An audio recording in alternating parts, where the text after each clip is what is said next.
Bom dia, pessoal.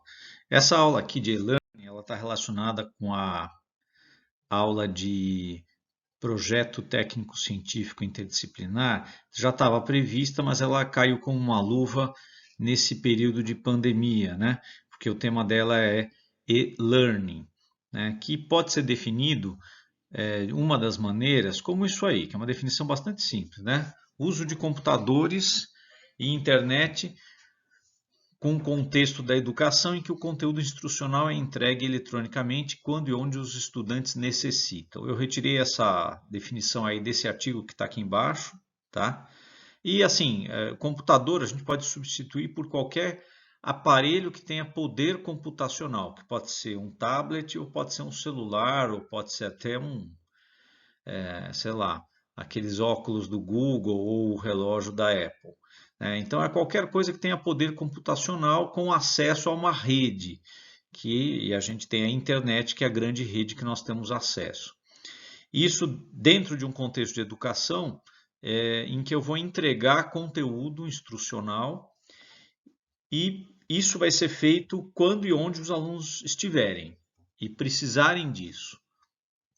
Tá? Uma outra definição de e-learning, que mais ou menos pega nas mesmas coisas, né?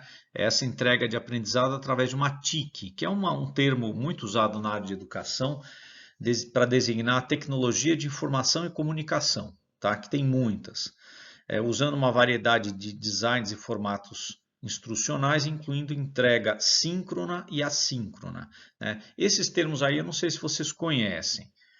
A entrega assíncrona é isso que a gente está fazendo aqui nesse instante, em que eu gravei uma aula, postei no YouTube e vocês lá às 2 da manhã, quando vocês tiverem insônia, vocês vão lá e falam, vou assistir a aula do professor. E aí bota a aula para assistir. Então eu gravei em um momento e vocês estão assistindo em outro momento, né? A aula síncrona seria a videoconferência que a gente faz com o Zoom no horário de aula, em que eu abro uma sessão, eu estou lá e vocês também estão lá e a gente conversa. Vocês fazem perguntas, eu respondo. Essa seria uma aula síncrona. Ela também é um e-learning, porque ela está usando o computador e está usando a rede para a gente poder ter comunicação. Tá? Eu coloquei esse tópico e-learning especificamente para fazer um pouquinho propaganda de cursos online, não propaganda de empresas, tá? É propaganda de cursos para que vocês se motivem e usem o tempo depois da faculdade para continuar aprendendo, né? Claro que eu acho que muitos já conhecem, já sabem disso e já fazem isso, mas eu percebi que muitos não conhecem as possibilidades que existem. Então, por isso eu escolhi duas grandes plataformas internacionais de cursos online. Então, meu objetivo não é fazer propaganda delas, elas são consideradas as maiores, mas existem muitas outras e elas vão servir só como um exemplo e como um modelo de como a coisa funciona. Antes de continuar, só alguns pontos chaves que o pessoal que trabalha com pesquisa e ensino identificou para que um processo de e-learning tenha sucesso, né? Eu até vou comentar uma coisa ou outra aqui, porque eu, como professor, eu participo de cursos online e agora estou participando presentemente, né? Mas eu também fui aluno já em vários cursos. Então eu tenho a experiência dos dois lados do balcão. Então isso é uma coisa interessante. Um dos pontos que o pessoal comenta é que precisa existir comunicação entre as pessoas, basicamente, e entre as pessoas aluno-aluno e aluno-professor, é evidente, tá? Isso é uma coisa que faz muita diferença, essa interação pessoal, entre pessoas, tá? Tá aí no item 1 e tá no item 3 que eu coloquei como suporte, porque no caso do professor é uma troca um pouco diferente, porque o que o aluno quer do professor é uma atenção e uma ajuda, um esclarecimento, uma luz, uma orientação, é uma troca na pessoa que ele tem confiança, porque é a pessoa que foi colocada para tocar aquele curso online, que é responsável por aquele curso online. Eu posso dizer por experiência própria que quando não existe isso, a sensação é muito ruim. Alguns cursos online de curta duração, você não tem interação nenhuma com o professor. E isso não é muito motivador. tá? São cursos que acho que foram feitos para gerarem um grande número de alunos e nenhum trabalho para o professor posteriormente. Então, o curso está montado, está na rede, ele funciona como um algoritmo de computador, ninguém precisa fazer nada, e você só vai lá e faz as atividades, tá? Existe uma estratégia muito engenhosa, né, deles justificarem que existe comunicação entre as pessoas, que é colocar fóruns em que os alunos trocam informação entre si, né? E isso acaba poupando o professor. Mas eu percebo que a ausência do professor, da interação do professor, é algo ruim, tá, para esses cursos. Outro ponto que o pessoal cita, que é esse segundo, é a flexibilidade, né? O e-learning ele tem que ser uma coisa flexível, justamente porque ele está acontecendo de forma assíncrona em parte das vezes, então ele tem que ter uma certa flexibilidade com relação a cumprimento de tarefas, prazos, porque você vai poder fazer isso fora do teu horário de trabalho, à noite, de madrugada, quando você quiser. Se ele tiver muita limitação, ele perde uma das virtudes do e-learning. Outro ponto importante que é conversado é a validação, ou seja, o aluno ele tem que fazer o curso e ele tem que sentir que está aprendendo. E uma das maneiras dele sentir é fazer testagens, coisas semelhantes ao que eu já fiz em algumas aulas com vocês. Aí ele assiste uma aula, lê um texto para aprofundar e responde uma testagem que fornece para ele tanto o desempenho dele quanto as respostas certas e incorretas. Outro ponto também importante é o design do ambiente virtual e a apresentação. Eu já tive experiência de vivenciar diferentes ambientes e tem ambientes que são muito ruins. E na parte de informática o pessoal chama de pouco intuitivos. São ambientes em que você sofre para descobrir as respostas, para trilhar ali os caminhos de aprendizado. É tudo difícil, tudo esquisito. Você tem que ficar lendo instrução o tempo inteiro. Esse tipo de coisa compromete um pouquinho a qualidade e o engajamento dos alunos. E a última coisa aqui é uso de casos reais que aumentem o engajamento. Isso vale para qualquer curso, seja veterinária, engenharia, arquitetura. Você aprende analiticamente uma série de disciplinas e mais para o final do curso você começa a aplicar essas disciplinas em casos, vamos dizer assim, no nosso caso aqui da veterinária, casos clínicos. Então você vai ter um caso clínico que você vai se deparar com ele e vai tentar resolver esse caso. Então, esse tipo de coisa ajuda bastante. Eu tive a experiência de até usar isso numa aula de leptospirose para medicina, e eu fiz o mesmo sistema, uma videoaula, uma testagem, aí com testes simples, assim, que não estão assim aprofundando muito cognitivamente, eram de memorização, de relação de uma coisa com outra, e um terceiro teste com um caso clínico. E eu tentei fazer de uma forma de game.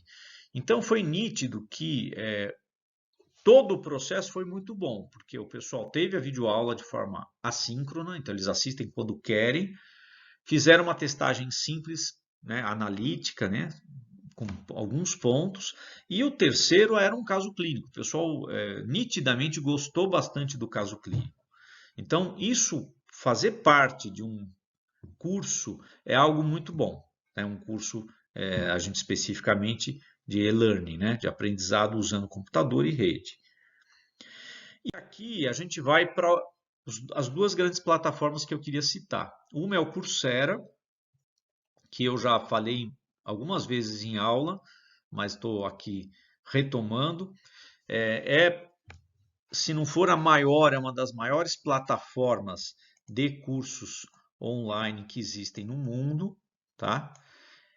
Aqui, só para vocês terem uma ideia, as universidades e instituições de ensino que estão vinculadas ao Coursera. A Johns Hopkins, que é uma universidade extremamente famosa, é, aliás, a universidade que está fazendo a compilação dos casos de Covid no mundo, tá? É a grande referência da gente. Michigan, Stanford, que é super famosa, a Universidade da Califórnia, que não preciso nem falar, é uma das melhores do mundo, tá? A Universidade da Pensilvânia, que eu deixei aqui do lado esquerdo, mas ela também é importante, e a Universidade de Duke. Aqui são alguns cursos populares para vocês terem uma ideia dos temas, como eles são extremamente variados, né? Aprendizagem, esses dois, algoritmos, que é uma coisa bem da parte computacional, programação.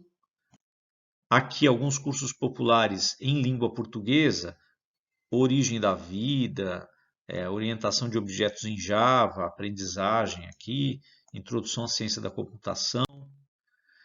Então você tem várias áreas temáticas, negócios, ciência de dados, biológicas, matemática, desenvolvimento pessoal, tem muita coisa aqui.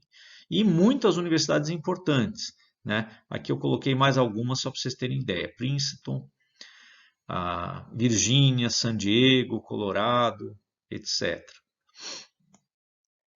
Tá? Aqui é uma de Stanford, tá? A Stanford é uma das melhores do mundo. E o que é bom é que esses cursos online eles dão certificados. Então, se você pagar uma pequena taxa, você pode obter uma certificação. É interessante que essa certificação ela pode ser verificada. Então, se alguém for entrevistar você e questionar se você realmente fez esse curso, essa pessoa ela tem como acessar o site do Coursera e com um código acessar e verificar que você fez aquele curso, inclusive verificar o seu desempenho naquele curso. É claro que são cursos à distância e a gente pode questionar um pouquinho o sistema de avaliação, né? Mas o que ele está certificando é que você cumpriu uma série de tarefas. Então, não deixa de ser uma coisa que incrementa tanto o currículo quanto o seu aprendizado. Aqui eu coloquei só para ilustrar um certificado que eu tirei na Universidade de Houston, num curso justamente para usar ferramentas digitais no ensino, que é algo que eu gosto, como vocês devem lembrar, né?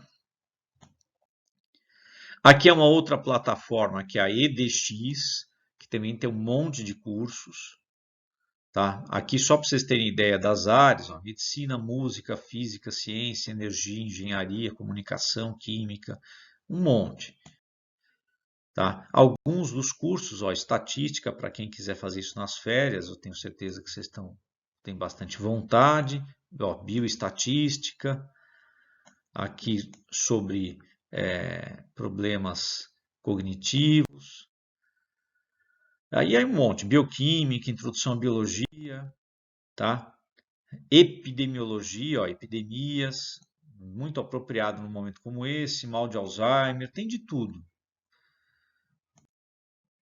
Tá? E tem cursos de línguas. Eu achei interessante dar um destaque em separado para isso, porque muita gente que me fala assim: olha, professor, eu não sei falar inglês, e eu não tenho dinheiro para pagar um curso, eu não tenho tempo para fazer um curso.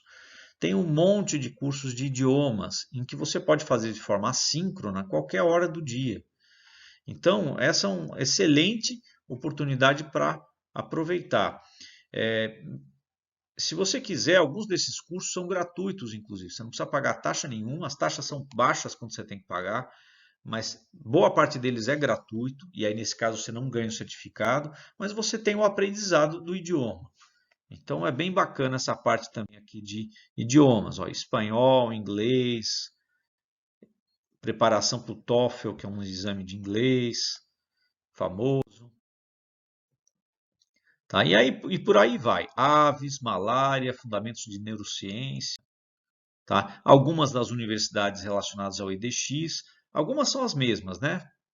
Então, Pensilvânia, Michigan, mas aqui tem Tóquio, Oxford, Edimburgo, Notre Dame e outras.